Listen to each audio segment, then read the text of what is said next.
para este año. En este caso nos acompaña el doctor César Fulgarín. Voy a tratar de resumir su hoja de vida lo más que pueda para no robarle muchos minutos, pero pues ese trabajo estuvo bastante complicado. ¿Qué podemos No, decir sí, de él?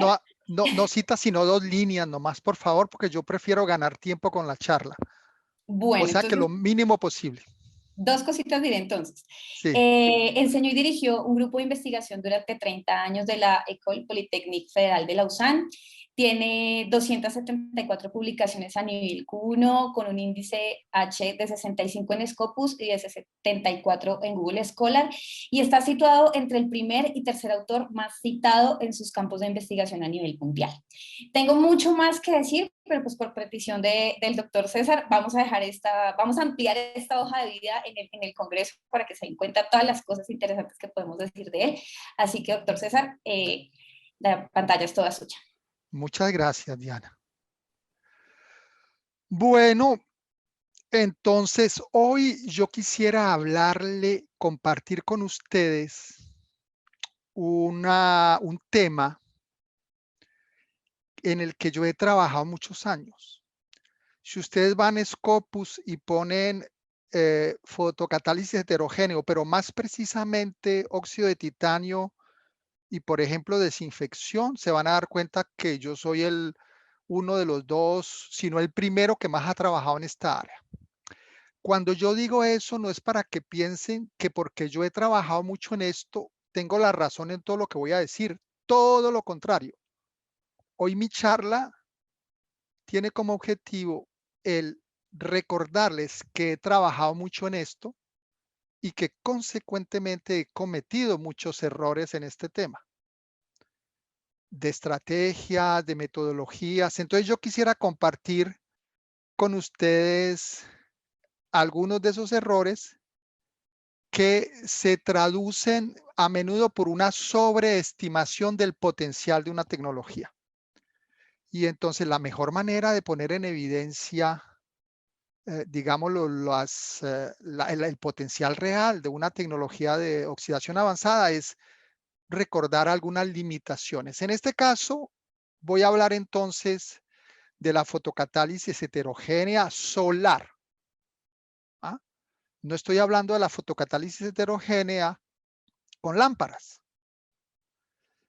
Para la detoxificación y desinfección, cuando yo digo detoxificación, se está integrando ahí la noción de toxicidad crónica y aguda, es decir, la eliminación de las sustancias biorrecalcitrantes que se quedan en el agua y representan un riesgo potencial de toxicidad crónica o aguda. Pero tengo, digámoslo, la impresión de que, aunque sea con lámparas, muchos de estos límites, no todos, se mantienen. Entonces, en conclusión, no es para regañar a nadie, es para hacer un trabajo autocrítico sobre el hecho de haber ignorado a veces en mi carrera estas limitaciones. Bueno, entonces, si ustedes van a Scopus, yo estuve hace 2 o 3 días y ponen fotocatálisis y agua, es un poco abusivo, es exagerado. Encuentran 20,000 documentos, pero si el mismo día yo busqué una aplicación comercial o no comercial, pero industrial, de la fotocatálisis heterogénea con sol para tratar agua, no encontré ninguna. Ahora, tengo que reconocer que yo no busqué durante 5 o 6 horas. ¿Por qué insisto en el comercial y en el no comercial para industrial? Porque hay procesos, por ejemplo, como el fotofenton, que no es muy comercial. ¿Por qué? Porque como es tan simple, eso prácticamente no lo venden, pero sí hay muchas empresas que lo utilizan a nivel industrial. En Suiza hay una 10, 12, 15 veces me han llamado para asesorar empresas que utilizan en sus procesos el Fenton, sobre todo, un poco el fotofenton, pero sin que eso sea comercial, porque las empresas tienen la capacidad de ponerlo en práctica sin comprar nada. Bueno, entonces lo que acabo de decir sería así: ¿por qué tanta investigación, miles de publicaciones, y por qué tan pocas aplicaciones? Mire que tan pocas, yo puse un punto. Ese punto es virtual porque en realidad yo no lo encontré. pero lo puse para hacer mi dibujo. La pregunta es ¿por qué? Porque en 40 años de fotocatálisis heterogénea aplicada a aguas y con sol no aparecen aplicaciones. Y el objetivo más general de mi charla es identificar lo que yo considero que son las razones para ello. ¿Cuáles son esas limitaciones?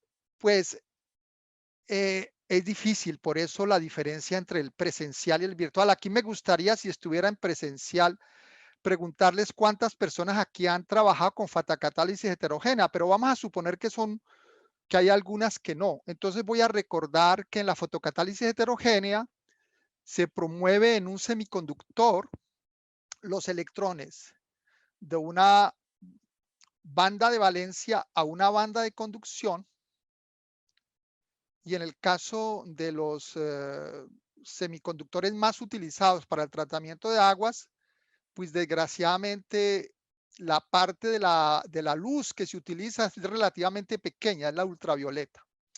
Una vez que estas cargas, los electrones y los rotos se han generado, ellas se pueden recombinar. Esto baja la eficiencia del sistema. Las cargas también tienen que migrar para entrar en contacto con las sustancias que las van a acoger. Por ejemplo, el electrón tiene que migrar para poder, por ejemplo, ser aceptado por un oxígeno y generar un superóxido. Pero el roto también tiene que migrar para generar, por ejemplo, hidroxilo a partir de agua o a partir de el anión hidroxilo para generar el catión hidroxilo o para oxidar directamente una sustancia. Para que esta sustancia, por ejemplo, R, que se oxida acá, tiene que absorberse, porque si no se absorbe bien, el contacto, como estos hidroxilos tienen tiempos de media vida en nanosegundos, si estas sustancias están en el bulk, el hidroxilo no le llega a la sustancia. ¿Se dan cuenta? Hay muchos factores que hacen que estos sistemas no son muy eficientes. Primero, el sol es una energía diluida, muy diluida. Tú tienes máximo 1100 vatios por metro cuadrado y de esos, como dije antes, de esos 1000 vatios a 1100, solamente alrededor de 4 o 5% se utiliza en la mayoría de los catalizadores. Después tienes la concentración solar, generalmente no tiene un impacto positivo o en todo caso no es muy importante. Si se utilizan reactores para concentrar, eso me lo pueden preguntar al final. A todo lo que estoy diciendo acá, yo podría responder de manera más precisa. La absorción de los fotones en el sistema es también limitada. No todos los fotones se absorben en el sistema. Hay una parte de los fotones que sufren scattering, son reflejados, etcétera. La penetración de la luz es limitada, sobre todo cuando el catalizador está en suspensión, porque el catalizador que está delante, pues tapa la luz para el que está detrás. Hay una generación pobre de especies de degradación, por lo que mencioné antes, recombinación, limitaciones, la difusión de las cargas hacia la superficie del catalizador. Y hay los problemas típicos difusionales de todo sistema heterogéneo que todos los estudiantes conocen.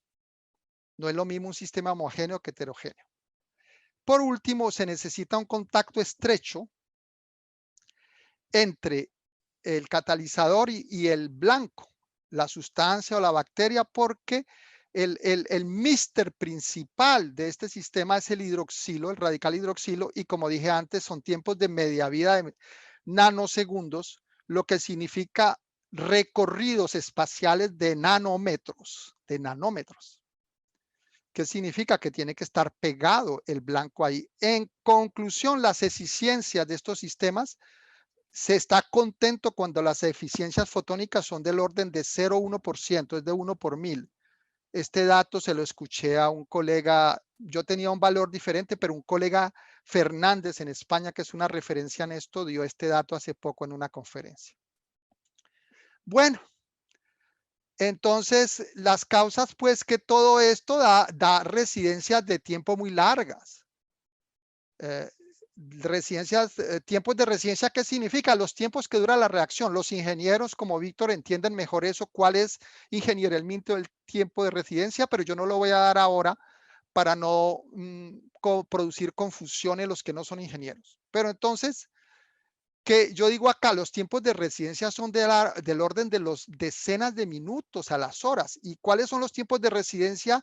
Digamos, cuando uno está trabajando con un piloto en una planta de tratamiento de aguas en una ciudad como Lausana, para un proceso como el ozono o como el ultravioleta, agua oxigenada, son de decenas de segundos. Entonces se dan cuenta la diferencia. Es enorme. O sea que ya tenemos un problema muy grande a nivel de los tiempos de esas reacciones. Pero tenemos otras dificultades más. Tenemos un número muy limitado de fotocatalizadores que, que sean amigables y que sean también estables, que absorban en el visible, pero también en el ultravioleta. Ahí me equivoqué, en el visible, en el ultravioleta. En el visible hay pocos, en el ultravioleta también hay pocos, pero porque la mayoría de los catalizadores son inestables, se corroen o no son ambientalmente favorables. Se generan pocos radicales con otro tipo de catalizadores donde sí hay la posibilidad de absorber en el visible, porque se tiene un band gap más pequeño, se absorbe en el visible, por ejemplo, como los óxidos del hierro, que se absorbe desde 800 nanómetros para abajo con band gap, energías de band gap de 2,1 en la escala voltio. Pero ¿qué pasa con esos catalizadores? Hay muy pocos de esos. Después veremos. Con esos catalizadores se podrán ver cuenta aquí, perdón, antes de hablar del hierro, que lo que se necesita, un buen catalizador, es todo lo que acabo de decir, estable, no tóxico, no se corroe y que tiene rotos. Cuando se hace la transición del electrón de la banda de valencia a la banda de conducción, el roto tiene que tener mínimo más 2,27 electron volt, 227. Y se dan cuenta que son muy pocos los que hay esos catalizadores. Y los otros, los que sí tienen esa capacidad, muchos de ellos son inestables, se corroen y son tóxicos. Entonces ahí hay un problema. Hay un problema para obtener. Aquí tenemos el hierro. El hierro sí. El hierro es otro ejemplo donde sí se puede absorber a 2,1 electronvoltios en el campo visible, ¿no? En el campo visible. Pero ¿cuál es el problema que tenemos con catalizadores de ese tipo? Que muy a menudo esos catalizadores se comportan de la siguiente manera. Cojo el ejemplo del hierro. Perfecto, hay la transición. Aquí tenemos ejemplos de goethita, hematita, bustita. La magnetita no es un buen semiconductor porque tiene un band gap tan pequeño que la recombinación es muy rápida, pero los otros sí lo son. ¿Y qué pasa? Pues al hacer la transición del electrón el oxígeno genera superóxido y el superóxido puede generar radical hidroxilos, pero son múltiples etapas acá que no son muy eficientes para generar radical hidroxilos por el lado de la banda de conducción. En el roto, ¿qué pasa? Miren el roto. En el roto no se generan radicales hidroxilos, porque ese roto tiene un potencial, en este caso, de la mayoría de estos óxidos de hierro, de alrededor 1,7, que no es suficiente para producir radicales hidroxilo. Lo que sí puede pasar si se trabaja con bacterias es que la pared bacteriana tiene un potencial de menos positivo, más 0,7, y sí se puede oxidar en esos rotos. Y que el superóxido también puede inactivar bacterias, pero para sustancias, estos catalizadores de este tipo no son buenos fotocatalizadores. Otro problema que se tiene es que las mejoras cinéticas, estoy hablando solamente cinético por el momento, de todas las estrategias de dopaje, heterouniones, y otras estrategias que buscan extender la absorción en el visible no son eficientes. Es decir, alguien me va a decir, pero sí son eficientes, yo trabajo con eso, sí, pero no son eficientes en términos significativos de tiempos de residencia. No pasamos de decenas de minutos a horas a segundos. Pasamos de decenas de minutos a menos decenas de minutos o de horas a menos horas. En el mejor de los casos, porque no siempre hay un beneficio. Entonces aquí encontré esta publicación, me parece muy bonita, donde ven todas las estrategias que se utilizan para tratar de mejorar los catalizadores heterogéneos. Entonces ven acá, no voy a hablar de la heteroestructuras, que fue lo que presentó magistralmente mi colega Araceli ayer. Esto ya los estudiantes lo siguieron y saben muy bien de qué se trata. Lo recordaré luego para poner en evidencia una característica de esos sistemas. Después están los dopajes. Los dopajes en la superficie, que generalmente son muy inestables, o los dopajes dentro de la estructura cristalina del sistema por lo que se llama sustitucionales o intersticiales, que veremos luego. Y después está aquí todas las clásicas mejoras que se buscan en un catalizador, obtener la buena fase cristalina, la pureza de esa fase, una superficie área adaptada a lo que se quiere degradar, generalmente más grande superficie, etcétera, etcétera. Todas estas estrategias son maravillosas para investigar. Y ningún estudiante o investigador tiene que sentirse culpable de estudiar cosas tan complejas y tan bonitas, porque en una universidad lo que se gana es eso, son estrategias intelectuales, metodologías, y insisto en eso, lo voy a decir varias veces en mi charla. Ningún investigador universitario tiene que estar dando justificación a nadie de que lo que está haciendo tiene que servir inmediatamente para algo. ¿Qué pasa con los dopajes? Los no metálicos son muy inestables. En algunos meses ya no sirven estos dopajes. No voy a tratar este tema. Este tema que sigue es un problema también a veces para interpretar. Bueno, sí lo voy a tratar. El beneficio que se tiene en estas estrategias de dopaje o de heterouniones, de poner varios óxidos juntos, semiconductores, es que muy a menudo en todos esos tratamientos no se tiene en cuenta cuando se combinan materiales, los tratamientos a que se someten los materiales, que a veces son altas temperaturas, condiciones drásticas a nivel de la acidez, del pH, presiones en hidrólisis a altas presiones, y muy a menudo la gente no compara luego lo que obtiene con los mismos materiales solos, pero tratados que han sido sometidos a los mismos tratamientos, para ver si las diferencias que se observan no vienen de los tratamientos que se hicieron al sistema. Bueno, estos son los dos dopajes típicos que hay. Un dopaje es que tenemos un semiconductor que es el óxido de tungsteno. ¿Y qué se hace acá? Se reemplaza por el molibdeno o por el cromo. ¿Y qué es lo que se obtiene acá? Se obtiene una disminución de la banda. ¿Qué significa eso? Que se va a ensanchar la absorción de la luz hacia energías más débiles, es decir, hacia el visible. Eso es el dopaje metálico. Y aquí tenemos otro que es el dopaje no metálico. En este yo trabajé mucho con 2 o 3 doctorandos. Conozco mejor que este. En el dopaje no metálico, lo que se introducen son niveles intermediarios de energía. También entonces con relación a esos niveles se baja la band gap, y entonces se absorbe en el visible. Espero que esté claro ahí. Yo no soy tan buen pedagogo como mi colega Araceli, pero lo voy a intentar. Entonces, esos son los dos dopajes más importantes a nivel de uno de los lados del triángulo que mostré antes. No mostraré mucho las heterouniones.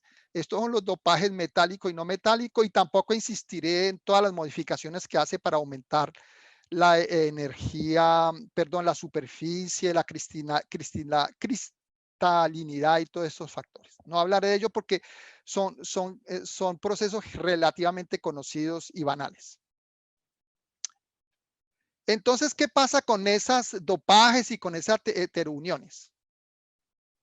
Hay un problema. Generalmente no son eficientes. En todo caso, con el dopaje no metálico pasa de que uno lo que hace es sustituir en la estructura cristalina un sitio activo con el ultravioleta que genera radicales hidroxilo por un sitio activo en el visible, pero en el cual la banda, el roto, no tiene el potencial para generar radicales hidroxilo. Y lo que se genera es el superóxido del oxígeno singulet, pero en el electrón, en la banda de conducción. Entonces, se dan cuenta, no es un negocio. Eso significa de que yo nunca he observado que uno haga un dopaje no metálico y que el material dopado sea mejor que el no dopado en el visible. Evidentemente, ese material es mejor en el solar. Ese material es mejor en el visible, pero si lo queremos utilizar con la luz solar, no es mejor. Si lo vamos a utilizar al interior de una habitación, sí puede tener otras aplicaciones. Y con el dopaje metálico, a veces cuando se estrecha la banda, para que eso funcione, al estrechar la banda se absorben energías más débiles, se absorben el visible, pero entonces tenemos que asegurarnos que el roto tiene la capacidad de generar radicales hidroxilos. Bueno, entonces mi pregunta ¿es que ustedes conocen un dopaje no metálico en el cual el material dopado es mejor que el no dopado en el visible? Yo no lo conozco. Estoy atento a las propuestas que hagan ustedes. Bueno, entonces vamos a hacer una especie de resumen de esto. Las especies que se generan en una dopaje sustitucional no metálico son los rotos, el superóxido y el oxígeno singulete. No siempre el oxígeno singulete, pero también a menudo. El roto generado no tiene generalmente un potencial más bajo que el 227 y no genera radicales hidroxilo. Generalmente, no siempre, pero generalmente. El superóxido y el oxígeno singulet no son tan potentes oxidantes como el hidroxilo, ya lo sabemos, pero tienen tiempos de vida más largos.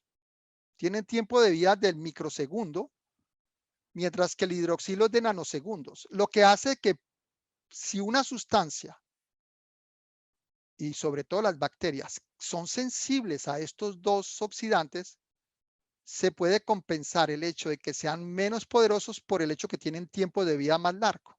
Y entonces observamos con las bacterias que las bacterias se pueden oxidar, se pueden inactivar con estos dos reactivos que son generados con el electrón en la banda de conducción. Pero cuidado, es muy importante este último punto. El superóxido, el oxígeno singulete y un roto que tenga valores de menos de más 2,27 voltios, no degrada las sustancias. Salvo algunas, pero esas sustancias que degrada el superóxido y el oxígeno singulete son sustancias generalmente no problemáticas ambientalmente porque significa que son sustancias muy fácilmente degradables, que generalmente no se acumulan en el medio ambiente, o sea que no es interesante. Otras limitaciones, pero estas veces las limitaciones que voy a presentar no son de orden cinético. Las limitaciones son de otro tipo, pues en mi recorrido en estos sistemas, es que muy a menudo hay lixiviación. Y la lexificación que indica, uno no puede estar ambientalmente tratando unas aguas, sea para descontaminarlas de un contaminante cualquiera químico, orgánico, sea para inactivar bacterias y al mismo tiempo contaminar el sistema. Eso no tiene ningún sentido. El hierro no es muy contaminante. Uno diría que con el hierro pues no es mucho el problema, pero después hay que considerar en fusión, pero con otros puede ser más problemático y sobre todo pues que después hay que considerar que hay que retener lo que se escapa, hay que retenerlo, salvo si la legislación permite que en esas concentraciones se vaya a un receptor de agua.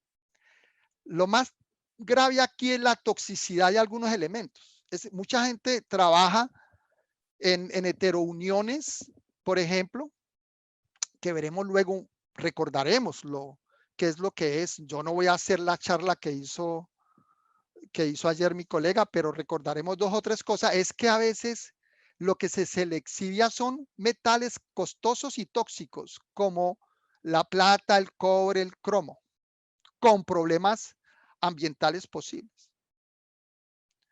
Y entonces, ¿qué pasa acá? Que esos sistemas son unas cajas negras que no se pueden describir. Porque ¿qué tenemos en un sistema así? Empezamos con la catálisis heterogénea que tenemos. Después, por la corrosión, tenemos catálisis homogénea. Después, si el catalizador es tóxico en la oscuridad y si estamos haciendo desinfección, como el cobre o la plata, tenemos una acción en la oscuridad. Y después el sistema es inestable en el tiempo, porque eso no se queda quieto. Eso se mueve, son procesos dinámicos, entonces eso es prácticamente imposible de describir, esos sistemas. Esa es otra de las limitaciones. Y por último, hay algunos que proponen sistemas con plata, pero también con oro y con platino. Los sistemas de Plasmonium, donde ya lo vamos a ver, se capta no solamente el visible, sino también el infrarrojo. Pero mira, ¿quién va a poner para tratar aguas residuales o inclusive para tratar aguas de bebida en zonas aisladas, a veces social y económicamente limitadas? ¿Quién va a proponer a estas poblaciones o a estos utilizadores de utilizar platino, oro? Aquí tenemos una heterojunción, es decir, una heterounión. ¿Cuáles son las ventajas de esto? Las voy a resumir acá. ¿Se acuerda que ayer nos dijo Araceli que la ventaja en esto es que hay una recirculación más favorecida de los electrones y los rotos que hace que los electrones, este es de tipo 2, se acumulen en algunos sectores interesantes y los rotos también. También se darán cuenta que para esas heteruniones no hay mucha posibilidad porque tiene que ser algo, por ejemplo, como el cobre que se combina con el titanio, óxido de titanio, como el óxido de cobre con el óxido de titanio, para poder tener eso que acabamos de ver acá, este desfase en los niveles de la banda de conducción y de valencia de los dos materiales, que permite justamente esta recirculación de tipo 2 que es favorable. Entonces, ese es un problema, hay pocos materiales, pero sí hay un efecto benéfico. Nosotros hemos observado efectos benéficos a nivel de la cinética que pueden llegar hasta doblar la cinética. Generalmente alrededor de 50% de mejora, pero a veces puede doblar la cinética. ¿Por qué? Porque se aumenta la cantidad de electrones y cargas generadas por ultravioleta y visible porque se aprovecha del visible con el semiconductor que se encuentra a la derecha, que absorbe, que tiene un band gap más pequeño y que absorbe en el visible, como este, 2 electronvoltios. Pero también se limita la recombinación de los electrones y se aumenta la densidad de los rotos y de los electrones en posiciones interesantes desde el punto de vista termodinámico. Ya les voy a decir qué significa posiciones interesantes de los electrones y los rotos desde el punto de vista termodinámico, pero ya les diré ¿Qué significa eso? Y también se aumenta la deslocalización de ambas cargas, lo que aumenta, como hay un circuito que aumenta los tiempos de media vida de todas las cargas. Entonces se obtienen degradaciones más altas, pero en el mismo rango de tiempos de residencia, de decenas de minutos a horas. O sea que no es algo que va a cambiar el paradigma de una aplicación a gran escala. ¿Qué es interesante?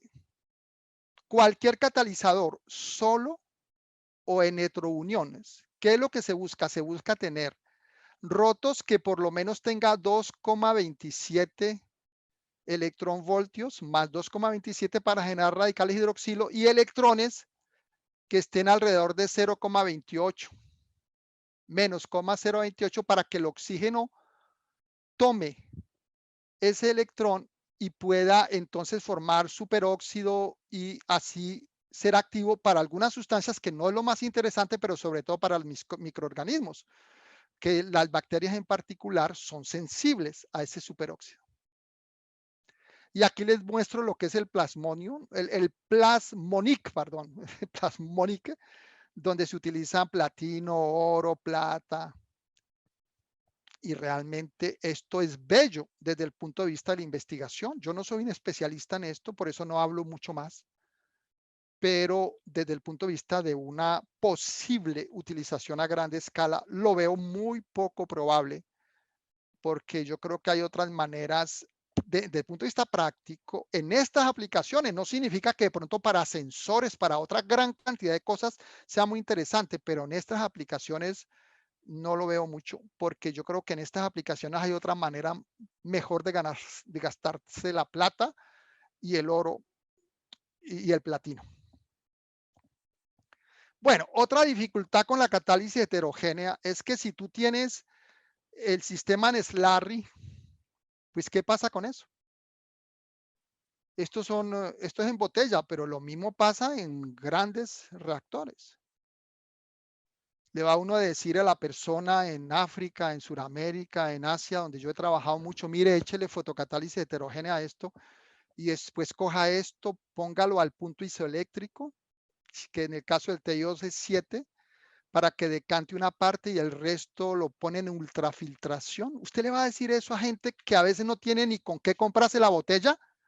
No, esto no es viable en slurry. Y hay una polémica muy controvertida, una controversia muy grande también con relación a la toxicidad de los materiales. Por ejemplo, yo miré antier también. No, en mayo del 2018 habían 642 documentos que tienen que ver en la intersección de TiO2 y toxicidad. Solamente TiO2, no metí todos los otros. Ah, no, aquí me metí nanomaterial, sí. Hay 642 en mayo del 2018 y ayer o antier había 1914 documentos que tienen una interacción entre TiO2 y toxicidad. Entre nanomateriales y toxicidad, antier había 6.188. En todo caso, en Suiza, al final de mi carrera, era mucho más difícil tener dinero en proyectos para utilizar TiO2 en aplicaciones en agua que para estudiar la toxicidad de estos materiales. Era más fácil. Entonces mucha gente se puso a estudiar más bien la toxicidad del TiO2, que todavía no sé si ha sido demostrada, no he seguido la literatura en detalle. Otro problema grande con la catálisis heterogénea aplicada con sol para el tratamiento de aguas, insisto, es en ese aspecto, es que los catalizadores soportados cuando son preparados por métodos sofisticados son costosos e inaccesibles a la mayoría de las aplicaciones. Al estado actual de mi comprensión. De pronto Víctor, que ha trabajado en eso, después me dirá que hay otras pistas y tal. Al estado de mi comprensión. Uno siempre lo que dice es al nivel del conocimiento que uno tiene más honrado posible en un momento dado. Después, los métodos clásicos. El deep coating es que uno pone en el líquido, entra en el líquido la superficie, la saca, la seca, la trata a temperatura, la extrusión, que es cuando uno pega mecánica y físicamente el catalizador, lo impregna con la fuerza de la presión en un material, las pinturas, todos estos sistemas producen, relargan el catalizador en el agua. Y al final lo que tenemos es una acción del catalizador, pero en suspensión, en slurry, no soportado. Si alguien tiene estas técnicas simples que no sueltan el catalizador, también estoy aquí listo a la salida de la sala, estoy para comprar. Y finalmente, es que en estos catalizadores soportados, pues el contacto entre el blanco y el catalizador es todavía más difícil que en slurry, mucho más difícil. Los problemas difusionales son más grandes, sobre todo para las bacterias. Luego veremos por qué. Entonces, estos son métodos que nosotros hemos trabajado mucho durante años. El plasma es que uno pone aquí entre esto ánodo y cátodo una altísima voltaje de 400 hasta 400 voltios. ¿Y qué es lo que uno hace así? Que desprende del metal. Los metales se clavan directamente en el soporte. Por ejemplo, en un polímero o en cualquier otro material se clavan. Y uno puede controlar estas cámaras y en función de la atmósfera que tiene adentro, pues limitar el número de nanómetros. Pero de manera precisa, yo puedo hacer una capa de 10 nanómetros, de 20 nanómetros, de 30 nanómetros, de 40 nanómetros, una capa fina de catalizador soportado. Esto es magnífico, pero es costosito. Aquí se ve mejor. Uno genera entonces el plasma con el argón golpea el metal, lo desprende de lo que aquí se llama el cátodo. El target es el metal, no es lo que donde uno va a depositar. Y esos metales son expulsados, bombardeados y se pegan, por ejemplo, al polietileno. Entonces, esas son técnicas en las que yo he trabajado con un colega que ha trabajado los últimos años conmigo, John Kiwi, y con varios doctorandos, pero en particular con Sami Reed Timi, un doctorando muy hábil en todo lo experimental. Aquí es lo mismo, simplemente les pongo esto porque aquí aparecen las corrientes de deposición y los voltajes. Aquí trabajamos a 40 voltios. Pero también se puede hacer lo mismo, pero pulsado. No voy a entrar en los detalles. Si hay preguntas sobre esto, con mucho gusto estoy dispuesto a responder.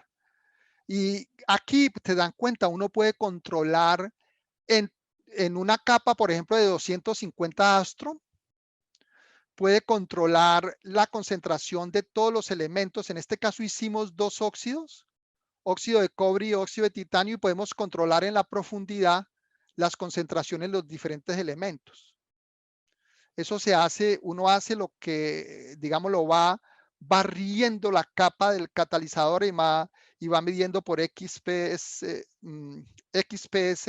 y se da cuenta uno cuáles son las concentraciones relativas en función de la profundidad de la biopelícula, de la película que uno deposita. Estos métodos uno fabrica, con estos métodos uno fabrica superficies muy bien definidas, pero son costosas.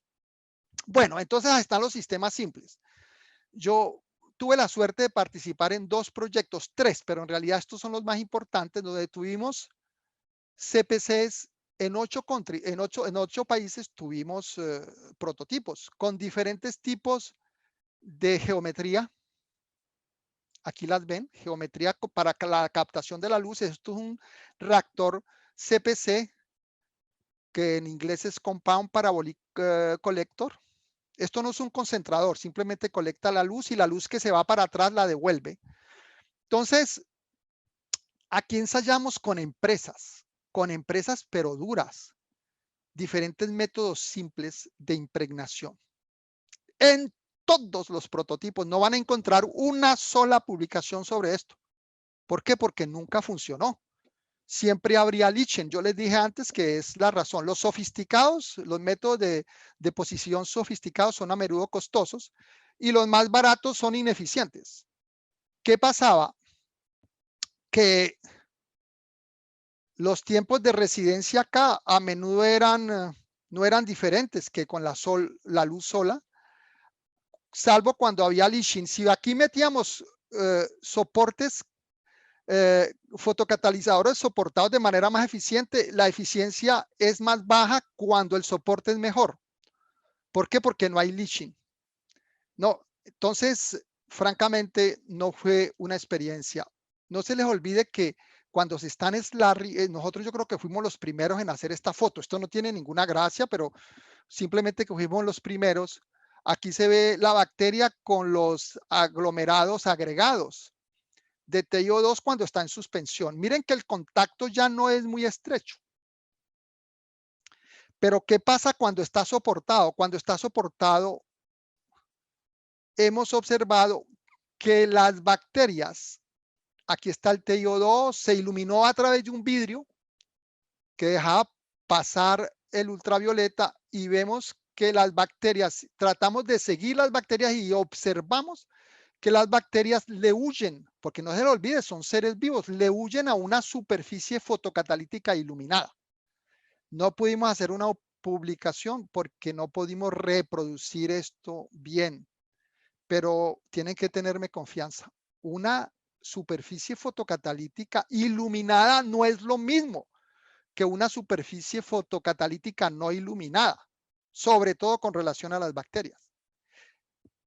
Estoy seguro que muchos de ustedes no se han hecho esa pregunta, porque la mayoría de los ensayos que se hacen con fotocatalizadores, de muchos aspectos de las características se hacen cuando el fotocatalizador no está iluminado.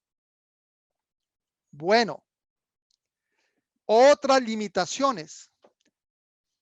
El agua que uno trata tiene que dejar pasar la luz. La concentración no puede ser muy elevada. Y hay que pensar también que puede haber competición cada vez más con la baja de los costos de los LEDs, sobre todo en la zona ultravioleta. Ultravioleta A, inclusive ultravioleta B. Yo estuve mirando en este sitio de venta chino. Aladino, no, se me escapa el nombre, este sitio de venta chino, y los precios han bajado enormemente de los LEDs en el ultravioleta. Entonces podría ser más interesante con los nuevos tableros fotovoltaicos que ya tienen rendimiento, las nuevas generaciones de hasta 20%, es decir, que sobre 1000 vatios por metro cuadrado te dan 200 vatios de energía eléctrica, y con los LEDs donde los rendimientos también son del 70, 80 o más por ciento, puede uno imaginar que sea mucho más interesante utilizar la superficie para captar en fotovoltaico la energía y generar luz con LEDs. Pero cuando hablo de LEDs son ultravioleta A o B, porque esto ya es otro cuento. Este de 178 es otro cuento diferente que también se podría utilizar. Este sí no es todavía barato, pero hay que poner cuidado cuando hay halógenos en el agua porque con estas lámparas isómeras se generan con los halógenos se generan sustancias tóxicas. Y también no hay que olvidar que hay también competición. No se les olvide que ya hay tecnologías establecidas como el ozono, el ultravioleta de agua oxigenada, el fenton y el fotofenton ya están establecidos. Como dije antes, el fenton y el fotofenton tú vas a buscar comercial y no encuentras, porque eso es tan fácil que cualquier pequeña, mediana empresa y grande es capaz de hacer eso con la capacidad que tiene ingenieril en su institución. Entonces, hay un problema de competición que haría muy difícil, con todas las dificultades que vimos antes y con la competición de estos procesos, justificar la utilización de fotocatálisis heterogénea en suspensión, ni hablar, y soportada muchas dificultades para superar. Y mire, les doy un ejemplo de lo poco eficiente cinéticamente que es el TiO2. Aquí tenemos el TiO2, 1000 miligramos por litro. Con aire como aceptor de electrones, es el 1. Si en vez de TiO2 ponemos hematita, ponga pues cuidado, hematita, la baja de eficiencia es de 30%. Se demora 1,3 con relación a 1, pero cuidado, solamente hay 1 miligramo de hierro por litro. 1 miligramo de hierro por litro. Entonces, ya utilizando, esto es para desinfección, ¿se acuerda? No para sustancias, porque aquí el actor principal con el hierro acá es el superóxido y el oxígeno singulete. Y entonces, porque las bacterias son sensibles a ellos dos. Entonces, pero se dan cuenta las diferencias enormes entre los dos reactivos. Y eso es porque el hierro, los óxidos de hierro absorben mucho en el visible, que representa alrededor del 50%, mientras que el óxido de titanio absorbe solamente el 4% en el ultravioleta. Y no solamente esas razones, ya hemos visto otras, pero esta es una de las razones importantes. Ahora, dije que había competición. Esto me lo mandó Estefanos Giannakis esta mañana. Muchas gracias, Estefanos. Mira, es que hay un colega, Sánchez Pérez José Antonio, que conocemos bien, hemos colaborado con él, que se inspiró del cultivo de algas y está haciendo estos reactores. Estos reactores es con fotofento. Es una competición interesante porque los costos no se pueden ni comparar. Estos son reactores experimentales de investigación. Esto se puede simplificar mucho más. Entonces ya hay una competición fuerte donde ya se tratan cantidades de agua razonables, que son alrededor de 2 metros cúbicos por metro cuadrado de reactor y por día de 7,5 horas, día de iluminación, evidentemente. Aquí está el problema, que hay que retener el hierro y ver si se puede recuperar, etcétera, pero hay competición. Y yo no les menciono el ozono, que ustedes seguramente ya conocen, que es una tecnología establecida, ni el ultravioleta con agua oxigenada, que también es establecido y que es otra competición fuerte. Esto es un reactor CPC, que es como el estado del arte hasta hace poco, considerado como el de referencia. Entonces, miren, les voy a dar algunas cifras para darles dolor de cabeza. En Bogotá, nos dijo Sergi ayer, perdón, cada habitante produce 165 litros de agua, consume, pero el agua usada no es más de 200 litros por habitante y por día de 165, porque los sistemas de los alcantarillados no son siempre separativos. Hay una parte del agua de lluvia que va también ahí. Entonces pongámosle 200. Entonces vamos a hacer cálculos ya, no los vamos a hacer, yo ya los hice. Si en una ciudad como Ouagadougou, que es la capital del Burkina Faso, una ciudad donde yo trabajé durante casi 10 años de manera regular, iba allá, con 2,4 millones de habitantes, vamos a poner que no se consumen 200 litros de agua que llega al sistema de tratamiento de agua, sino 100, la mitad. Se necesitaría alrededor de 500.000 metros cuadrados de CPC. Si a eso tú le agregas el hecho de que hay que dejar espacio para pasar entre ellos y todo, eso puede llegar a 600, 700.000 metros cuadrados, lo que significa de 60 a 100 estadios de fútbol. Eso es impracticable, porque generalmente estos sistemas se tienen que construir cerca donde está la gente, y cerca donde está la gente es donde es más costoso y difícil de encontrar el terreno. Sí, no vamos a tratar las aguas residuales, es decir, los contaminantes emergentes después de un tratamiento secundario y primario, que es lo que yo presenté antes, sino solamente los 3 litros de agua que necesita la gente para tomar. En esos países calientes la gente toma más agua que 3 litros, porque hay que estar tomando agua todo el tiempo. Digámosles 3 litros. Se necesitarían 5 o 6 estadios de fútbol, solamente para el agua de bebida, porque de toda el agua residual que se genera, solamente 3 litros realmente es para tomar. Esto parece accesible, pero tendría que ser que se haga cuando una ciudad se va a construir. Entonces, pero no se les olvide, esto es solamente cinético. Si es fotocatálisis heterogénea, imagínense luego entonces cómo hacer para retener el catalizador, para que no se vaya, para que no haya polémica por su toxicidad eventual y todo esto solamente en lo cinético. Bueno, las conclusiones, porque yo quisiera que tomáramos el máximo de tiempo luego para charlar con ustedes, para que hagan todas las preguntas y a las que no sabré responder, pues hay colegas que están ahí que me pueden ayudar. No hay catalizadores heterogéneos que sean útiles bajo luz solar para producir especies reactivas de manera a decrecer los tiempos de residencia de manera significativa. Todo lo que se estudia, inclusive yo, es que uno está muy contento cuando hay una mejora de 30%, de 40% en la cinética. Pongamos lo que se baja a la mitad del tiempo, pero eso sigue manteniendo estos sistemas en órdenes de magnitud que necesitarían todas esas superficies. Entonces no es muy estimulante.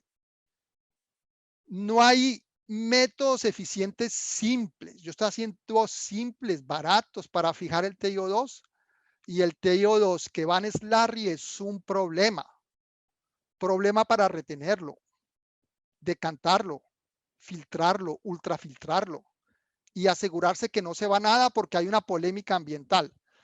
Esa polémica ambiental sobre su toxicidad puede ser que dentro de unos años se demuestre que no tiene justificación, pero por el momento no. ¿Qué es lo que acabo de decir aquí sobre el efecto, sobre la polémica ambiental? Sin embargo, insisto, y lo insisto de nuevo porque algunas personas no estaban al comienzo, nadie haciendo investigación, haciendo un doctorado, un investigador en una universidad, en mi opinión, tiene que justificar el trabajar con fotocatálisis heterogénea como una cosa que va a aplicar. No, porque es que en la universidad estos sistemas complejos, hermosos, sofisticados, a lo mejor van a encontrar sus aplicaciones en otras áreas. Y uno lo sabrá después, y es sobre todo una herramienta magnífica para entender cosas y desarrollar metodologías, maneras de acercarse a la investigación. Y también aquí doy un ejemplo, puede ser que no vaya a funcionar en aguas a grande escala. Yo la sola aplicación es la que le veía a este colega Fernández, es que puede ser que para aguas ultrapuras en una industria donde se necesita reciclar el agua, puede ser que un sistema con fotocatálisis heterogénea y con lámparas, bien soportado esta vez bien con técnicas más sofisticadas, puede hacer una aplicación nicho o en una naveta espacial, no sé. Pero pueden haber otras muchas que no es para tratamiento de aguas. ¿Ah? Por ejemplo, nosotros hemos trabajado hace muchos años en justamente, me he desviado, yo me divorcié de la fotocatálisis heterogénea para desinfectar y degradar contaminantes en el agua, salvo algunas excepciones por ahí, porque a veces llegan estudiantes de doctorado invitado y vienen ya con el trabajo de ellos y vienen a aprender donde uno y uno no les puede cambiar el tema. Entonces ahí uno le hace una concesión. Pero hemos seguido, entonces nos hemos desviado en la producción de textiles, por ejemplo, con la óptica de ser utilizado en hospitales, catéteres, las bolsas que dan el suero y, por ejemplo, la idea sería como esto yo creo que ya existe, esto es con plata para infecciones de la piel con cojines de este tipo impregnados con sustancias que tienen una actividad, no necesariamente con la luz, puede ser en la oscuridad. Lo ideal en nuestras investigaciones es combinar las ambas. Y hemos logrado también con las técnicas que les mostré antes de plasma depositar. Esto tengo que decirlo, lo ha hecho un doctorando que es muy habilidoso, Sami Timi, que ha hecho esto porque él es un experimentalista extraordinario para depositar sobre catéteres.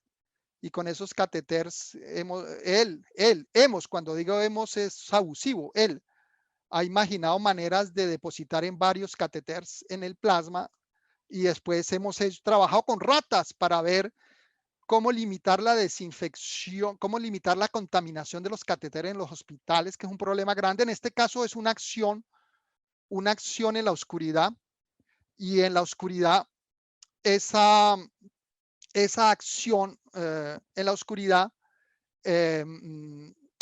nos sirve que haya un leaching, pero ese leaching tiene que ser controlado, porque hay un leaching que va a matar dentro de la sangre de la rata, que el pesar de la ratica va a matar las bacterias, uno las infecta, las pobres raticas, y después utiliza esto, las va a matar, pero el compromiso que hay que hacer, y para eso una vez de pronto les haré una conferencia sobre esto, es que si se suelta demasiado, por ejemplo, cobre o plata, en este caso cobre, pues también puede afectar las células animales. Y entonces este es un trabajo todo de equilibrar entre una acción tóxica sobre las bacterias, pero no tóxica sobre la piel y sobre las otras células animales. Bueno, ya estamos terminando. Yo lo que les deseo a todos y a todas es, primero, que me pregunten algunas cositas luego. Segundo, que cuando se vayan para la casa se vayan contentos, o cuando continúen esta charla contentos, porque lo que yo quisiera es que ustedes reduzcan, sean más ponderados en las promesas que hacen en sus presentaciones, en sus investigaciones, o que identifiquen en los proyectos o publicaciones que les dan para evaluar, poner atención a esas extrapolaciones abusivas que hay en las publicaciones o en los proyectos o en las conferencias sobre la aplicabilidad práctica de la fotocatálisis heterogénea asistida por luz para la detoxificación y la desinfección. Ya vimos que son casi millones de metros cuadrados que se necesitarían con uno de los mejores reactores actuales, o el mejor. Entonces, cuando uno ve presentaciones, yo las hacía también hace años. Por eso le digo, esto no es una crítica para usted, sino una autocrítica. Uno ve presentaciones donde alguien presenta, vamos a tratar el agua. Y hay gente que presenta aguas de matadero, aguas de beneficiario de café. En el agua de matadero lo único que falta son las tripas de los animales. En las aguas residuales, pues una agua residual todavía, si ha tenido un tratamiento primario y secundario, ahí se puede considerar, pero acuérdense que la superficie sigue siendo grandes. Pero hay gente que propone tratar aguas residuales supercargadas, negras, y eso es lo que presentan las primeras transparencias. Y después empieza a decir, para eso voy a utilizar la fotocatálisis. Ya se descredita totalmente. Ya el investigador experimentado sabe que el que está hablando de eso es una persona joven que no tiene experiencia, o alguien peor, menos joven, que tampoco tiene experiencia, lo que es terrible, o que está mintiendo.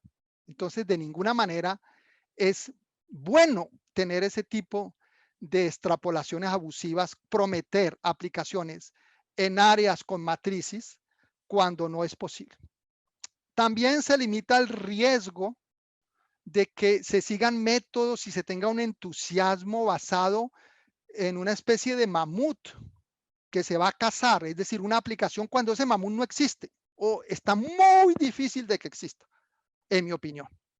Entonces, eso hay que limitarlo también con los jóvenes estudiantes, porque, insisto, no se necesita que en esta área se le esté diciendo a la gente que esto se va a aplicar. No se necesita, porque hay tanta cosa que entender y que comprender, que ya hay suficiente trabajo para todo el mundo aquí para entender los procesos.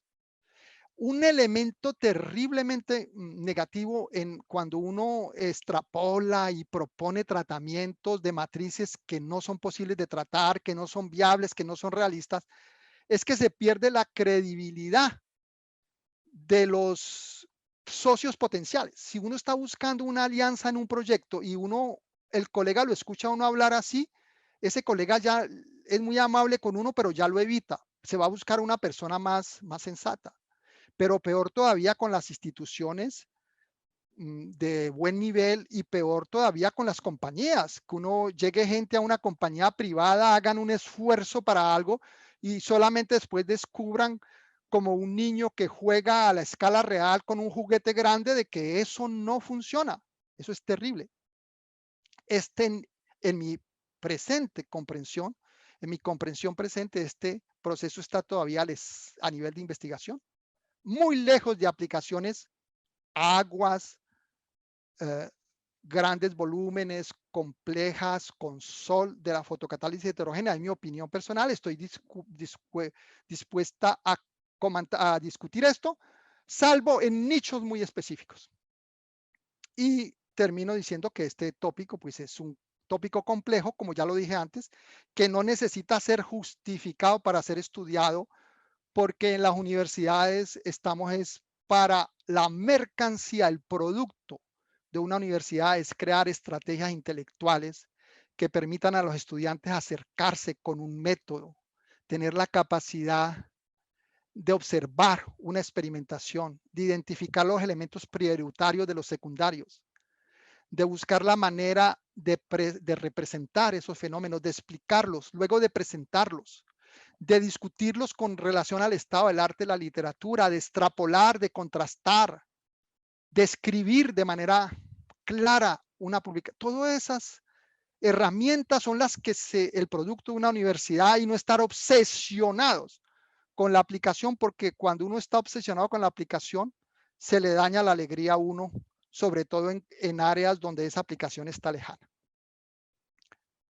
Para terminar, lo que acabo de decirles a ustedes es que no tenemos que ser, perdonen la expresión, tan tontos y tan tontas de ponernos los cuernos nosotros mismos. Que a uno se lo ponga su compañera o su compañero.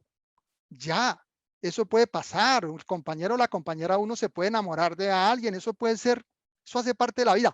Pero que nosotros nos pongamos el cuerno de una forma de ceguera que haga que todo lo que hacemos aparece impregnado de ese cuerno. ¿De qué es? De una expectativa exagerada que deforma la visión y la proyección del trabajo. Eso sí no lo tenemos que hacer. Es decir, ponernos los cuernos nosotros mismos es lo último que tenemos que hacer. Gracias a toda la gente que ha trabajado conmigo. Aquí hay una parte de ellos, los que han trabajado con TiO2, los doctorandos que están aquí, que han trabajado con TiO2, doctorandos o postdoctorandos, con óxidos de hierro. Aquí está Estefanos. Estefanos está acá. Estefanos presentó la charla ayer. Alrededor de estos trabajos he tenido la suerte de colaborar con muchos colombianos, particularmente con Alejandro, que es uno de los organizadores de esta charla, con Ricardo Torres, con Estefanos Yanakis, que no es colombiano, pero está pidiendo la nacionalidad colombiana, quien fue mi mano derecha y mi mano izquierda en un periodo largo en mi laboratorio donde tuve problemas de salud fuertes, y al que le agradezco también. Entonces, gracias a todos los doctorandos. Aquí está Sami Timi, quien es un artista en todo esto que tiene que ver con el sputtering. John Kiwi, que colaboró conmigo en los últimos años en esa área, y otros estudiantes que no voy a mencionar acá. Y también gracias a Nubia, mi compañera, que me hizo la comida en estos 3 o 4 días mientras que preparaba esta charla. No solamente la comida, me acompañó amorosamente, con comprensión. Todo el resultado de los doctorandos y de los otros estudiantes nos permiten hoy a nosotros, a nuestro Instituto de Química, de ser catalogado entre el 9º y 11º posición mundial según el ranking. Busquen otro ranking, pero evidentemente tienen que buscar química, y por coincidencia, estos son 2 rankings diferentes, pero por coincidencia estamos de 9ª ahí. La mejor manera de buscar un ranking es coger varios de esos rankings y hacer un promedio. Y eso, pues yo estoy muy orgulloso de eso. Mire que estamos bien acompañados. Aquí le estamos pisando los talones al Caltech. Estamos un poquitico lejos de Oxford, pero ahí vamos, esperamos que avancemos. Bueno, gracias por la atención. Muchas gracias. Espero que me hayan escuchado y que no ya estaba hablando en el aire.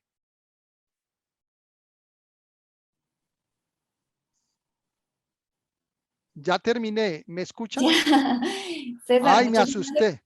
Me asusté, No pensé que te estaba preocupes. hablando en el aire. No, estaba Muchachos, esperando que terminaras. muchachos y muchachas, no se pongan los cuernos ustedes mismos. es una cosa que quisiera decirles. No se pongan los cuernos de tener una visión deformada, orientada hacia una aplicación, cuando ustedes no tienen que justificar su trabajo con aplicaciones potenciales. Eso lo tienen que hacer las empresas o los startups, pero no en el mundo universitario. Bueno, ya, ahora sí, qué pena, patrona. Diana. No, César, en este momento tenemos dos manos levantadas. Voy a dar la palabra de acuerdo al orden en el que van levantando la mano. En este caso está Estefanos. Te escuchamos, Estefanos.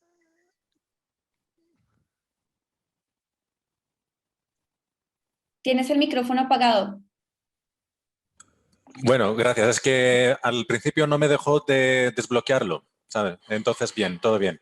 César, muchas gracias por la presentación detallada. Es que yo estoy seguro que no solo los jóvenes, pero que los menos jóvenes han aprendido algo hoy. Pero yo quisiera una cosa de ti que explicas un poco más. Yo no estoy trabajando en titanio y tampoco estoy tan joven ya. Pero si fuera joven, trabajando en esa área, yo me sentiría un poco deprimido de ver ese cálculo tan explícito de los campos de fútbol necesarios para hacer una fotocatálisis solar en la cual ha dedicado ya unos años de mi vida haciendo mi doctorado. Y me sentiría un poco deprimido. Lo que quisiera es para que no pongan ellos los cuernos a ellos mismos, como tú, un poco más mayor que nosotros y tal vez un poco más braguetero, no sé si se dice eso, que diles unos trucos a los más jóvenes en cuáles son los tópicos más interesantes para poder estudiar algo que tiene sentido no solo mecanísticamente, pero intentado sacar la fotocatálisis un poco más allá en sus propias limitaciones, explícitamente. Que dejen eso y que hagan eso, señores, señoras. Que les expliques eso, César. ¿Me escuchan? Sí, sí. Bueno, mira, para poder responder, yo no podría responder a esa pregunta porque no tengo una cultura general tan amplia. Soy más viejo, pero llevo muchos años justamente para tratar de no ponerme los cuernos. Yo me los puse cuando joven, pero para no ponérmelos más, me he ido concentrando cada vez más en una o dos áreas. Entonces, yo no tengo una visión completa de todas las otras áreas en las que esto se podría aplicar. Pero seguramente habrá gente que está leyendo todas esas publicaciones y están imaginando aplicar eso en sensores de todo tipo. Por ejemplo, están imaginando de aplicar esto en materiales para otras aplicaciones que no sean fotocatalíticas, etcétera, etcétera. En materiales como yo encontré para poder soportar proteínas en trabajos biológicos donde se puso el TiO2 porque parece ser es un excelente absorbente de proteínas. Entonces, estoy seguro de que hay decenas de áreas donde investigadores van a detectar trabajos que fueron hechos vendiendo la idea de tratar aguas, pero que terminan por ser utilizados por otros investigadores. Eso es lo primero que te quiero decir. Yo personalmente me orienté en las superficies autodesinfectantes desde hace unos años, cuando me divorcié de la fotocatálisis. Me divorcié por todas estas razones, porque yo estaba antes en una facultad ingenieril donde me pedían un poco más aplicaciones. Después me vine para una facultad más científica donde es menos importante, me piden más publicaciones y menos aplicaciones, porque para las aplicaciones están las startups, las empresas, todo eso. Entonces, yo me dediqué a trabajar en superficies autolimpiantes por una razón muy simple, Estefanos, porque tú vas a un orinal de Medellín, de Bogotá, de Cali, de Grecia, de cualquier parte, vas a un orinal y tú tomas la cantidad de bacterias que está al lado del orinal. ¿Entiendes orinal? Orinal. Estefanos, ¿tú entiendes lo que es orinal? ¿Dónde uno orina? Bueno.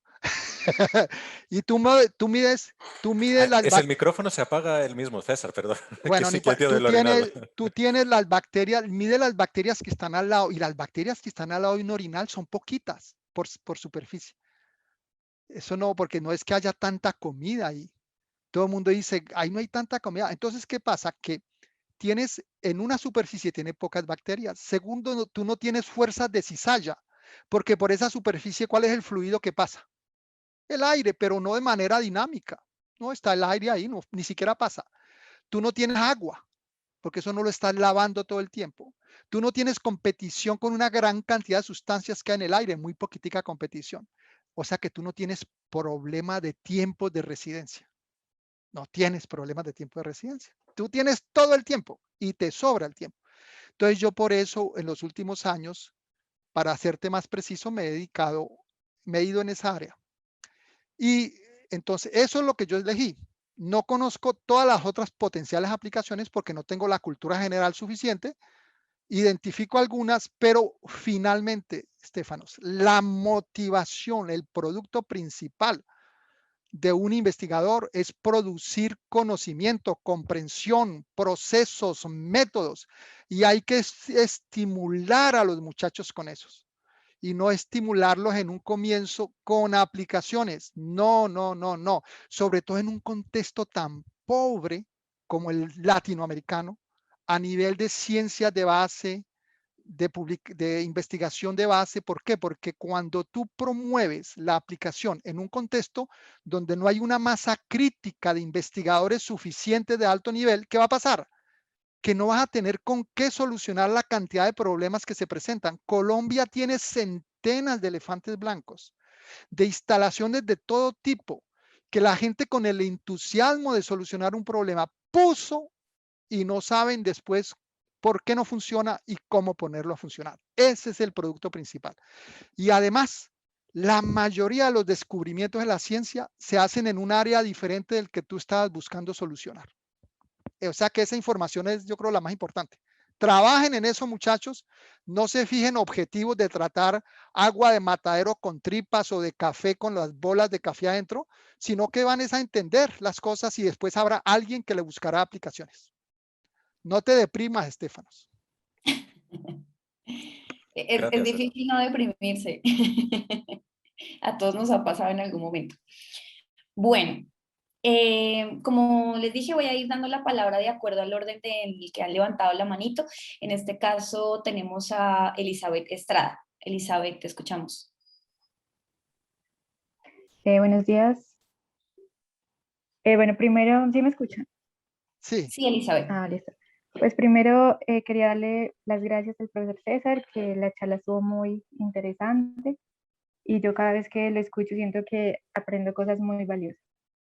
Entonces, mi duda es en la parte del dopaje, porque yo estaba trabajando pues estaba haciendo como una revisión de la literatura en ese tema.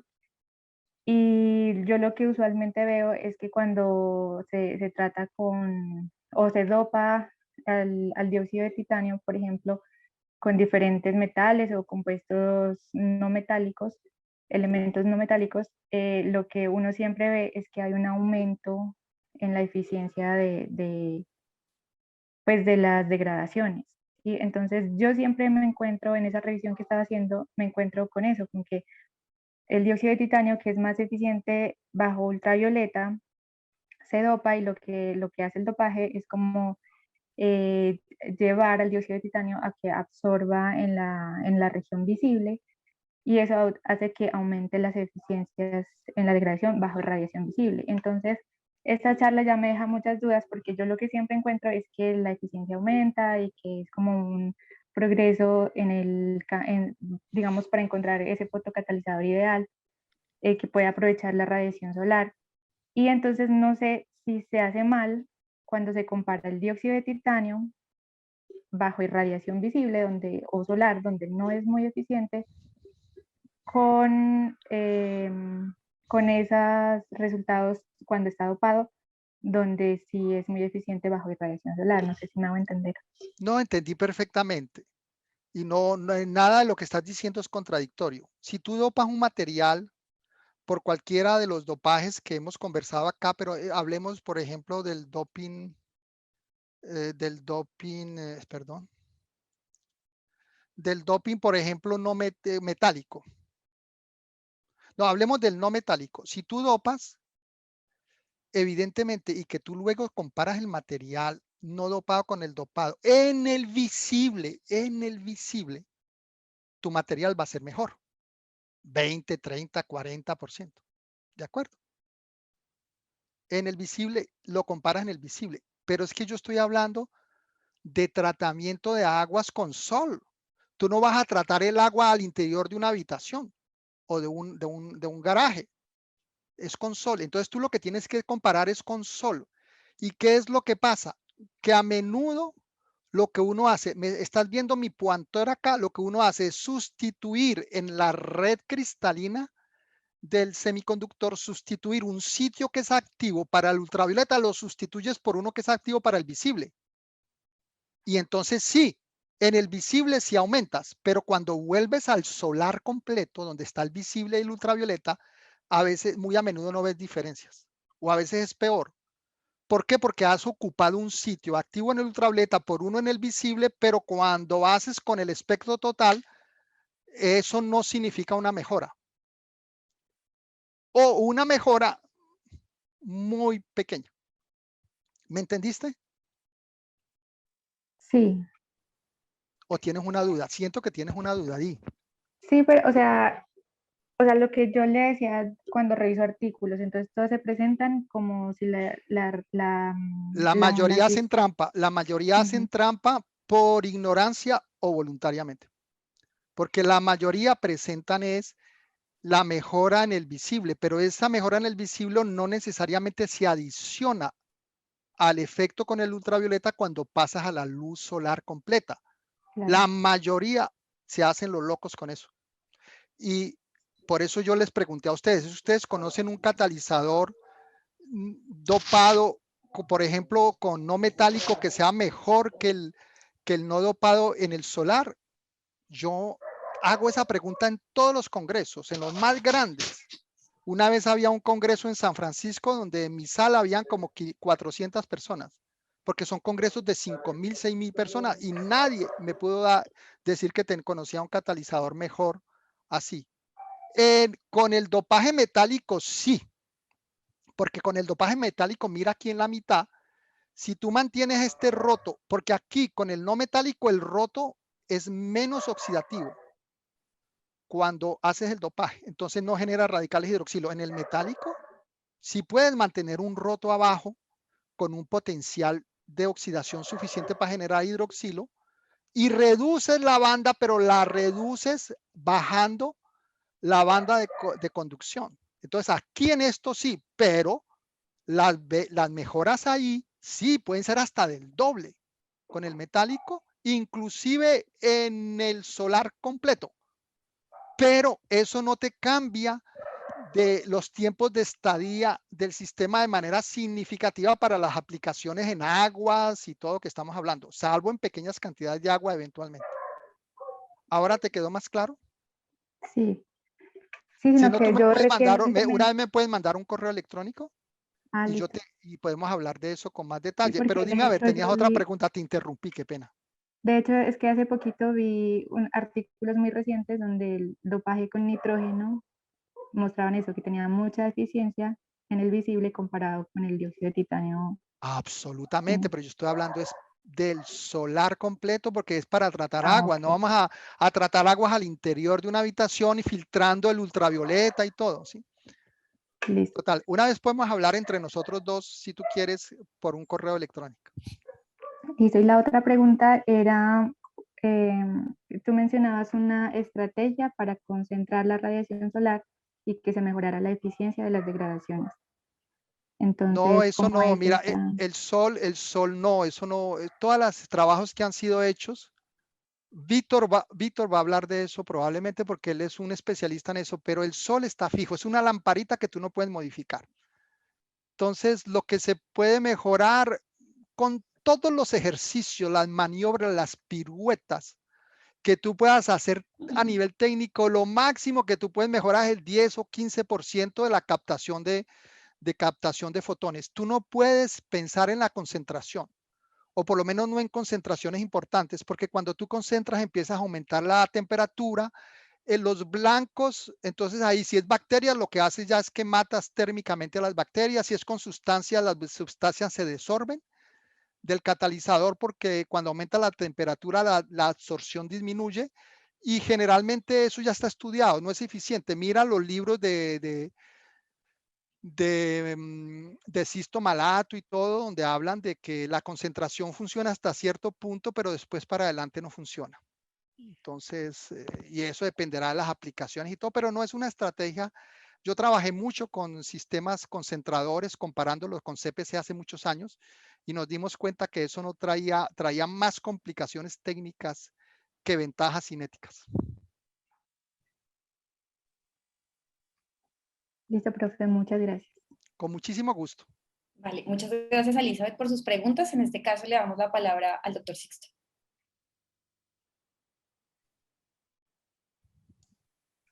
Espero que se me escuche bien. Buenos días desde España.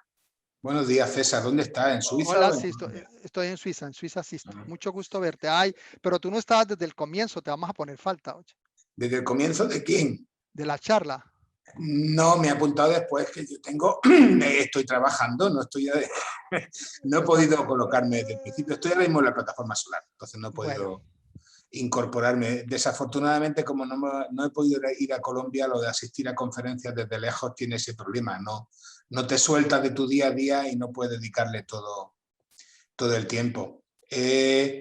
Yo tenía una cuestión así genérica, porque como yo estoy suponiendo que la gran mayoría del público es gente joven, bueno, aparte de reafirmarme en todo lo que has dicho en la parte final de por dónde debe de ir la gente cuando se mete por primera vez o cuando está todavía incipiente, todo lo que tú has contado y que además cuentas muy bien en las charlas que están cargadas en YouTube, estoy totalmente de acuerdo, pero tenía solo un comentario que no sé si viene al caso o no. Tú, todo lo que has contado del óxido de titanio, cuando hablas de 60 o 70 hectáreas de terreno para poner fotorreactores solares, todo eso, me gustaría que complementara un poquito, si es posible, con otro tratamiento solar que es fotofenton y cosas parecidas. ¿Qué opinas para ese tipo de aplicaciones? Lo digo para que el mensaje no vaya a salir mañana en la prensa en Colombia que hace falta 70 campos de fútbol para trabajar con fotocatálisis.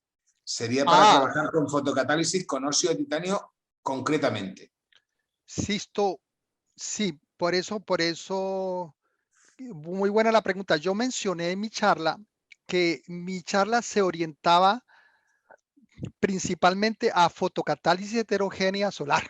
Sí, no, heterogénea. Sí, pero eso también, también mencioné que una de las dificultades que tiene esos procesos es justamente el hecho de que está en competición con otros que son mucho más eficientes y que son también solares, como el fotofenton solar.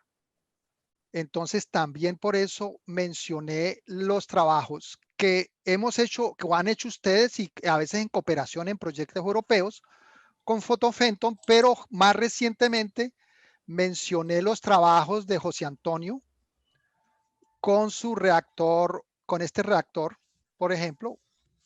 Ahora, tú podrás mencionar, tú conoces mejor que yo esa área. Sí, pero no, el comentario iba en la línea, César, en esa parte te la he escuchado, pero en un momento se ha producido una pregunta, una cuestión, una aseveración tuya desde el punto de vista de utilizar 700.000 metros cuadrados para hacer este tipo de cosas. Sí. Que yo me he dado cuenta que estaba evidentemente en el contexto del óxido de titanio, pero sí, me ha dado como la sensación, como persona que está acostumbrado a escuchar, a escucharte, que no ha sido totalmente explícito en que es específico para óxido de titanio. No, es que ese es el título de la charla, óxido de titanio sí, lo sé, por eso, y catalizadores heterogéneos. Ahora, Sisto, aprovechando de tu presencia. Sí, yo te he entendido perfectamente, pero como el público es joven, te he querido remarcar. Bueno, entonces mira. El hecho de que pudiera haber quedado ambiguo, ¿sabes? Sí, yo esos valores de superficie los obtuve haciendo promedios de varias experiencias con óxido de titanio, los tiempos de estadía, todo eso, pero tú que conoces mejor estos reactores, o Estéfanos, que ha trabajado, parece, o ha estado en contacto con José Antonio, cuéntanos cuáles son aquí esas superficies con estos reactores, porque seguramente las va a bajar de manera enorme. Cuéntanos un poco si tú tienes cifras. Son dos cuestiones que están de la mano. No es solo el hecho de usar estos reactores, sino el hecho de utilizar procedimientos basados en fotofento. Por eso. Entonces el orden de magnitud en tiempo y en superficie lo puedes dividir por 20 veces, fácil. Exactamente. De ese orden de magnitud, 20 veces más pequeño. O sea, sí, porque exactamente, porque cuando uno está a nivel de un CPC simple o de 3 o 4 metros cuadrados de CPC, lo que tengo aquí anotado es que tú tratas 5 metros cuadrados, tú tratas 100 litros de agua en un día, mientras que puedes tratar 7 o 8 litros, 100 o 700, 800 con fotofento. Correcto. Lo único que estos reactores tienen una consideración que también es importante, que yo creo que de los artículos no queda explícito si uno no conoce lo suficiente de tratamiento de agua y de lo que es un agua tóxica o no lo es. Estos reactores están abiertos. El origen son reactores para microalgas. Eso significa que cuando uno trata un agua residual en este tipo de reactores, el agua tiene que ser un agua bastante inocua desde el punto de vista de toxicidad y peligrosidad, porque realmente no puedes tratar un agua industrial en un reactor abierto y que haga un poco de viento y riega al vecino. Entonces son reactores cuyo objetivo fundamental es tratamiento terciario de efluentes de depuradoras que ya tienen un tratamiento previo, nunca para aguas industriales, nunca para tratamientos largos que supongan mucho tiempo, porque entonces el agua se evapora. Tratamiento de minutos. Son las restricciones que tienen este tipo de reactores y que por lo tanto no sacan del mercado a los CPC, sino que cogen un nicho que es sinérgico con el de CPC, que está más pensado para aguas industriales. Son las dos consideraciones importantes. Es una muy buena aproximación, porque viene del mundo de las microalgas, están muy desarrollados, pero solo para eso, para tratamiento terciario, no para nada más. Aguas con pocos contaminantes o desinfección también sencilla, tratamiento rápido y que el agua uno pueda casi bañarse en ella, porque si no sería muy peligroso poner una hectárea con un poquito de viento. Pues bueno, los vecinos de alrededor estarían muy contentos de que fueran regados con agua de este tipo. Sí, Sisto, para recordar a los jóvenes, un tratamiento terciario es un tratamiento que viene después de un tratamiento físico-químico, donde se limita a las grasas, lo suspendido, lo que precipita. Después viene un tratamiento biológico, que se come todo lo que es biodegradable, y a lo último solamente es un tratamiento terciario. Sí, exactamente. Bueno, mi pregunta va a esa, no pretendía tampoco interrumpir al resto de No, al contrario, magnífico. Factores de 8 a 10 de mejora, pero con los límites de mejora en cinéticas, pero con los límites que tú acabas de mencionar de estos reactores en carrusel. Es un placer verte, Sisto. Un abrazo. Seguiremos. Yo mañana voy a pasar listas, que mañana tengo yo una charla. Si no estás tú, te lo voy a recordar. Claro, y estaré desde un comienzo para que no me pongas falta. Chao. Chao. Gracias al doctor Sixto por su aclaración y sus preguntas. En este caso tenemos a Julián Regifo levantando la mano. Hola, Julián. Hola, buen día a todos. Buen día, César. Buen día, Sixto. Hola, César, Julián. magnífica charla. Quisiera felicitarte. Creo que es una de esas típicas charlas que se necesitan y que, sobre todo, ponerle algo de crítica autocrítica que nunca está mal. Siempre está para mejorar y para incrementar nuestro conocimiento y nuestras ganas de hacer las cosas. Más que pregunta, lo que quería era quizás complementar algo de la chica que participó ahora, que mencionaba sobre que con los dopajes a veces se muestran actividades que parecieran ser muy interesantes. Julián, perdón, Sí. te introduzco. Julián es un gran especialista en dopajes, hizo su doctorado en el dopaje no metálico y es uno de los autores más citados en ese tipo de dopaje. Ve, Julián, sigue entonces. Bueno, César, gracias por la introducción.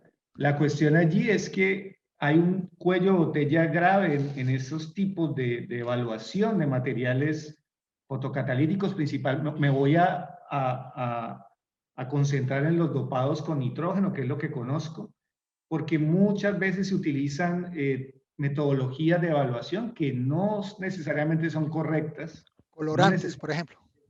No necesariamente evalúan la actividad fotocatalítica, sino que sin querer queriendo, como decía César, puede ser por cuestión de ignorancia un poco o porque están mintiendo también, se sobredimensiona demasiado y pueden estar sucediendo pues, cosas que no necesariamente implican reacciones fotocatalíticas. Pueden haber reacciones fotosensibilizadas si se utiliza un colorante, por ejemplo, que es lo que muchas veces uno va a encontrar en la evaluación de este tipo de materiales, ¿no? Y eso es un problema grave que actualmente existe en este tipo, en la evaluación de este tipo de materiales. Eso no significa que uno vaya a descartar el uso de colorantes. Los colorantes se pueden utilizar siempre y cuando uno haga o sepa cuáles son las ventajas y desventajas del colorante, en dónde absorbe, qué tipo de reacciones fotosensibilizadas tiene, conocer bien el target, digamos así, el target molecular, en este caso un colorante, es la única manera que yo veo y que nosotros acá en el laboratorio nuestro utilizamos, porque los colorantes obviamente ofrecen versatilidad, es fácil de medir, tiene un montón de ventajas. Pero hay que tener cuidado con eso, saber qué tipo de colorante se evalúa, conocerlas, hasta dónde puede llegar uno con ese tipo de moléculas, ¿no? Julián, una pequeña anotación. Uno cuando utiliza un colorante, yo creo que es mejor no utilizarlo para no complicarse la vida. Es mi opinión en el estado actual. Yo también los utilicé en una época y cuando se utilizan es mejor, digámoslo, calibrarlos, porque el colorante, la ventaja es que en una absorción ultravioleta o visible uno puede hacerle un seguimiento analítico. Esa es la ventaja del colorante. Pero tiene tantas desventajas que es mejor evitar cuando se pueda no utilizarlo, en mi opinión. Y segundo, o si se utiliza, calibrarlo, es decir, calibrarlo con una técnica más sólida, más robusta, que uno sepa en qué corresponde con HPLC una absorción de luz, una evolución del colorante con las técnicas simples, pero calibrarlo con un método más sólido que uno no va a seguir después rutinariamente, pero que uno sabe que está bien calibrado el colorante. Julián, muchísimas gracias. No, a ti, César, y gracias por la palabra, ¿no? Gracias a ti. Gracias, Julián, por tu intervención. Julián es colega mío ahora, pero fue pupilo en una época, hizo el doctorado conmigo. Entonces, lo conozco bien. Sí. Vale, en este momento entonces le damos la palabra a Ricardo Palma, que nos está solicitando la palabra por el chat. Buenos días a todos. Muchas gracias por la oportunidad y de antemano agradecerle al profesor César por tan excelente charla. Me surgió una duda dentro de las diapositivas en las cuales el profesor César mostraba, sobre todo en la aplicación en desinfección con bacterias, que a los microorganismos no les gustaba las superficies iluminadas. Entonces, o estoy hilando muy fino, o eso es literalmente quitarle la aplicación, sobre todo a la parte de fotoelectrocatálisis en desinfección. ¿Podrías tal vez aclararme esa parte? Porque tal vez mi imaginación fue muy pesimista respecto a ese tema. Yo puedo darte testimonio de una observación de mucho tiempo, pero que no pudimos modelizar, reproducir con valores porque cambiaba todo el tiempo y no pudimos publicar. Esto yo lo hice con el grupo de Grätzel en mi institución, no con Grätzel, porque Grätzel tenía 40 colaboradores, sino con uno de los colaboradores de Grätzel, que depositamos, y con Giovanna Rincón, una doctorando mío brillantísima colombiana, depositamos TiO2 sobre un vidrio transparente a la luz que irradiamos y en un tubo observamos las bacterias por una microscopía con el apoyo de una microbióloga, pero tenía que ser una microscopía donde la luz no afectara a las bacterias. No me acuerdo qué tipo de luz era. Y observábamos que cuando pasaban esto es un tubo, realmente hay que poner la otra pared, acá es un tubo, hacíamos pasar las bacterias por ahí, iluminamos y nos dábamos cuenta que no, claro, las bacterias terminaban por pegarse también algunas de ellas, pero no era no era, digámoslo, el camino preferencial de las bacterias, la superficie del catalizador. Entonces, nosotros especulamos, es un poco ciencia ficción, de que una superficie iluminada con TiO2 no tiene necesariamente las mismas características que uno le atribuye a nivel de las interacciones electroestáticas, o simplemente en el caso de una bacteria puede haber una repulsión de otro tipo. La bacteria es un ser vivo, pero es una especulación un poco de la ciencia ficción, pero sobre todo porque lo mencioné para mencionar el hecho que eso nadie lo ha estudiado. ¿Cuál es el comportamiento real? En realidad, tú cuando tienes, ¿y por qué el problema? Porque cuando tú tienes un catalizador de TiO2 soportado, tal vez Víctor va a hablar de eso, muy bien soportado, que no se suelta, las eficiencias, las cinéticas de inactivación con un catalizador de TiO2 soportado son muy cercanas de la inactivación en el mismo sistema sin catalizador, solamente con la luz. Las diferencias son mínimas, y cuando hay diferencias, muy a menudo es porque se suelta el catalizador. Entonces, eso me hace reforzar la idea de que un catalizador soportado, que ya desde el punto de vista difusional no es óptimo, con bacterias puede ser todavía menos óptimo. Poco ciencia ficción. Gracias por la pregunta, Ricardo. Muchas gracias, profe. Listo. Muchas gracias, doctor César, por su presentación. Entonces, en este momento ya sabemos que para descansar un poquito, para oxigenarnos, para recargar de café, nuevamente vamos a dar 5 minutos para la siguiente presentación y ya le daremos la palabra entonces al doctor Víctor Vila. Bueno, muchas gracias. Chao, que estén bien todos y todas. Gracias, César. Muchas gracias, César. Muchas gracias, César.